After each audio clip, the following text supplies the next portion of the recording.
नमस्कार। Breaking news में बड़ी खबर आपको बता दें कि दरभंगा से एक हैरान करने वाला मामला सामने आ रहा है, जहां पर एक गांव पर पूरी तरीके से SC/ST एक्ट लगा दिया गया है। जी हां, एक मामूली से मामले को लेकर विवाद हुआ था। ये मामला इतना ज्यादा तूल पकड़ने लगा कि जब पुलिस इसमें आई तो उन्होंने SC/ST एक्ट के तहत इसमें कार्रवाई की है और बहुत से लोगों पर इसमें FIR दर्ज किया गया है। तो इसी मामले पर ज्यादा अपडेट के साथ मेरे साथ मौजूद है मेरे सहयोगी नवेंदु। तो नवेंदु, क्या है ये पूरा मामला जिसमें पूरा गाँव आया है? देखिए, अभी पिछले कुछ दिनों से पूरे देश में यूजीसी की चर्चा जबरदस्त तरीके से हो रही है, क्योंकि सुप्रीम कोर्ट ने मामले पर स्टे लगाया है और यूजीसी को लेकर जो विवाद हुआ, जो दलीलें रखी गई सवर्ण जातियों की ओर से, उसको इस बेसिस पर रखा गया कि किस तरह से SC/ST एक्ट का दुरुपयोग होता है। और अब एक बहुत बड़ा और भयंकर उदाहरण सामने आ गया है, जहां दरभंगा में एक पूरे गांव पर ही SC/ST एक्ट लगा दिया गया। 200 से अधिक लोगों पर SC/ST एक्ट लगाया गया है और ये सभी ब्राह्मण जाति के लोग हैं। यानी 200 लोगों पर एक साथ SC/ST एक्ट लगाना, और हैरान करने वाली बात है, जिन लोगों का इससे कोई लेना देना नहीं है, जो दरभंगा में मौजूद नहीं है, क्या मामला है वो आगे दर्शकों को बताएंगे, लेकिन जिसको पता भी नहीं है कि दरभंगा में क्या हो रहा है, कोई मुंबई में है, कोई दिल्ली में है, कोई अमेरिका में बैठा हुआ है, उस पर भी SC/ST एक्ट लगा दिया गया है। आप ये समझिए, क्या देश में जो विरोध हो रहे थे, क्या वो विरोध गलत था? आज किस तरह से एक एक्ट के नाम पर पूरे देश में OBC समाज और सामान्य जातियों के लोगों को निशाना बनाया जा रहा है। एक बार जरा इस पूरी घटना को आपको बताते हैं, दर्शकों को बताते हैं। यह मामला दरभंगा जिले के हरिनगर गांव का है और यहां पर 200 से ज्यादा ब्राह्मणों के खिलाफ SC/ST एक्ट के तहत FIR दर्ज की गई है और 12 लोगों को अब तक पुलिस ने हिरासत में ले लिया है। और यह मामला है, गांव के एक दलित परिवार का आरोप है कि उन्होंने काम किया और उसके बदले में उन्हें पैसे अभी तक नहीं दिए गए हैं। उनके 2.5 लाख रुपए फंसाए गए हैं। इस वजह से वो आक्रोशित होकर जो काम करवाया है जिसने, उसके ऊपर SC/ST एक्ट लगवा रहे हैं। 30 जनवरी को ही ब्राह्मणों की ओर से पुलिस में शिकायत की गई थी, लेकिन आरोप है कि पुलिस ने कोई कार्रवाई नहीं की। SC/ST समुदाय के लोगों ने शिकायत में जातियां, गालियों और धमकी देने का आरोप लगाया है। यानी यूजीसी पर जो सवाल उठ रहे थे कि कोई भी उठकर किसी पर कुछ भी बयान दे देगा, और केंद्र सरकार ने जब से SC/ST एक्ट में फौरन गिरफ्तारी वाला ये प्रावधान लाया है, उसके बाद से तो इस एक्ट का जमकर दुरुपयोग हो रहा है। जो गांव में नहीं रहते हैं, 70 ऐसे लोग हैं जो गांव में नहीं रहते हैं, जिनको पता ही नहीं कि गांव में क्या चल रहा है, उन पर भी FIR दर्ज हुआ है और 140 से अधिक अज्ञात का उल्लेख किया गया है। ये चौंकाने वाला मामला है और लोगों को लग रहा है कि भाई, अगर हम दोषी हो तो ठीक है, जो कानूनी प्रक्रिया होती है अपनी जगह पे वो ठीक होती है, कैसे होती है नहीं होती उस पर सवाल उठा सकते हैं, लेकिन मैच हो रहा है भारत पाकिस्तान के बीच और अब विवाद जो है ऑस्ट्रेलिया को उसको लगा दें, उसका नाम लगा दें कि ऑस्ट्रेलिया के चलते हो रहा है, तो इस बात का कोई सिर और पैर है ही नहीं। अब 12 लोगों को पूछताछ के लिए हिरासत में लिया गया है और गांव में अतिरिक्त पुलिस बल की तैनाती की गई है, क्योंकि माहौल बेहद तनावपूर्ण हो चुका है। यहां से आगे कुछ भी हो सकता है, कभी भी हालात बिगड़ सकते हैं, लेकिन इसके लिए वहां पर एक्स्ट्रा पुलिस फोर्स की तैनाती की गई है। और लोगों का साफ साफ आरोप है, जो पीड़ित पक्ष है, कि बिना जांच के, बिना तथ्य के, बिना सबूत के ये इतना बड़ा केस दर्ज किया गया है। जो दोषी नहीं है, जो आरोपी नहीं है, उन पर आरोप लगाए गए हैं। पुलिस जो कह रही है कि मामला बहुत गंभीर है, SC/ST एक्ट के तहत जांच की जा रही है, किसी निर्दोष को परेशान नहीं किया जाएगा, लेकिन कानून के मुताबिक कार्रवाई होगी। इसलिए पुलिस दोनों पक्षों से बयान ले रही है और शांति बनाए रखने की अपील कर रही है। लेकिन आप ये देखिए कि पुलिस को ये चीज समझ में ही नहीं आ रही कि जो 70 लोग गांव में नहीं है उन पर क्यों FIR किया, जो बाहर लोग रह रहे हैं उन पर क्यों FIR किया।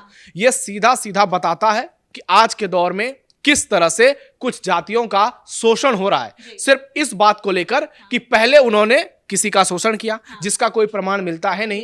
अब अगर 200 लोगों पर इसी तरह से FIR दर्ज किया गया है, कल को 2000 लोगों पर करा दिया जाएगा, कल को 5-10 हजार लोगों पर कर दिया जाएगा, पूरे सवर्ण समाज पर करा दिया जाएगा, OBC समाज पर करा दिया जाएगा।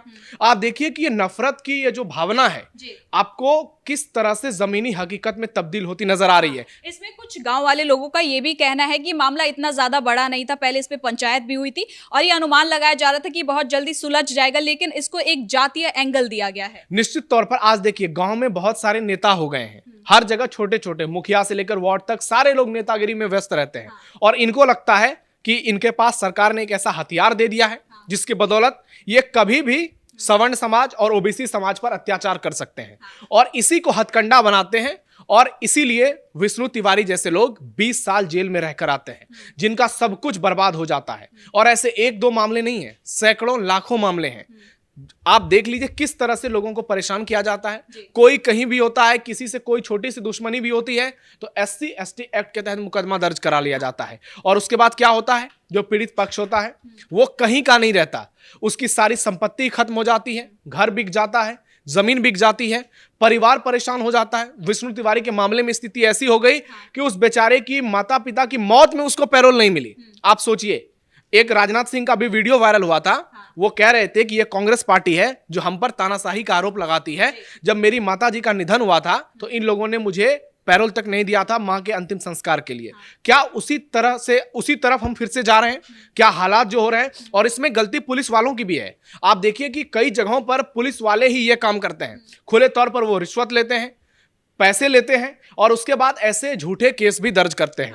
मान लीजिए आप 2-2.5 लाख रुपए का मामला है, क्या इसको किसी और तरह से सिलटाया जा सकता था? गांव में जैसे पंचायत बिठाया गया वैसे ही इस मामले को लेकर आप कोर्ट में जा सकते थे, कुछ भी कर सकते थे, लोगों को बिठाकर बातचीत कर सकते थे, आप आसपास के सांसद विधायक जो जनप्रतिनिधि हैं उनको शामिल कर सकते थे, लेकिन आपने कुछ नहीं किया। आपने एक साथ 200 लोगों पर FIR कर दिया। ये क्या है भाई? इस तरह तो आप सीधे सीधे अगली बार पूरे दरभंगा पर FIR कर दोगे। दरभंगा जो बिहार का एक हट जिसे कहा जाता है, मिथिलांचल है वो, सांस्कृतिक राजधानी उसे कहा जाता है, वहां पर इस तरीके की घटना बताती है कि लोगों की मानसिकता कितनी घृणित हो चुकी है। अगर आपके साथ शोषण हो रहा है, अगर आपके साथ कोई आपके साथ कोई अत्याचार कर रहा है तो निश्चित तौर पर उसके खिलाफ शिकायत कीजिए। उसी के लिए तो ये एक्ट लाया गया है। लेकिन इस तरह से इतने बड़े पैमाने पर अगर इसका दुरुपयोग किया जाएगा तो फिर जो आर्टिकल 14 है संविधान में, जो सबको बराबरी से जीने का अधिकार देता है, समानता का अधिकार देता है, 14A 15, इन सब का क्या मतलब? फिर संविधान जो बना है डॉक्टर भीमराव अंबेडकर का, जो इतना गुणगान होता है, फिर उसका क्या मतलब है? तो भारत में आज के दौर में 21वीं सदी में जब आप दुनिया की तीसरी सबसे बड़ी अर्थव्यवस्था बनने की ओर हैं, जब आप बड़ी बड़ी बातें कर रहे हैं कि हम दुनिया में इतने आगे बढ़ चुके हैं कि अमेरिका जैसे देश को हमारे सामने सरेंडर करना पड़ रहा है, ये असलियत है। लेकिन दूसरी ओर आप देख लीजिए, CGI सूर्यकांत ने यही बातें कही कि हम लोग जो जाति विहीन राजनीति की ओर बढ़ रहे थे, जो भारत में ये जातिगत राजनीति कम हो रही थी, भेदभाव पूरी तरह से खत्म हो रहा था, क्या हम फिर से उसी ओर आगे बढ़ रहे हैं? और इसमें बहुत सारे ऐसे लोग हैं जिनका सीधा सीधा राजनीति से लिंक निकलकर सामने आता है। अब ऐसे में ये मामला अब कहीं ना कहीं भागलपुर में भी पहुंच गया और वहां से भी ऐसा मामला आ रहा है जहां UGC को लेकर माहौल गर्मा गया है। आप देखिए कि UGC को लेकर एक कानून बनाया जाता है और सुप्रीम कोर्ट स्टे लगा देता है, लेकिन भागलपुर के TMBU, जिसे आप तिलका मांझी यूनिवर्सिटी कहते हैं, वहां पर जो रजिस्ट्रार होते हैं, रजिस्ट्रार ने ये पहले ही ऑर्डर जारी कर दिया और जब ये लोगों को पता चला तो लोगों के होश उड़ गए। यूनिवर्सिटीज के स्टूडेंट को पता चला तो उनको समझ में नहीं आया कि जब सुप्रीम कोर्ट ने इस मामले में स्टे लगा दिया है तो ये रजिस्ट्रार कौन होता है भाई? जब वाइस चांसलर को पूरे मामले की जानकारी नहीं है, बिना उनके संज्ञान के ये नियम लागू कर दिया गया। और उसके बाद आप देख लीजिए कि अब जब मामला इतनी जगह पर पहुंच चुका है, अब जो आरोपी हैं वो कह रहे हैं कि नहीं नहीं, पूरे कानून का पालन किया जाएगा। तुमने किसके कहने पर यह मामला लागू कर दिया? सुप्रीम कोर्ट से बड़े हो गए हो। और जिस तरह से आए दिन वहां पर जातिवाद की राजनीति की जा रही है, मैंने बहुत सारे लोगों से बातचीत की, क्योंकि हमारा तो गृह जिला है तो हमें मालूम है वहां पर चीजें कैसे चलती हैं।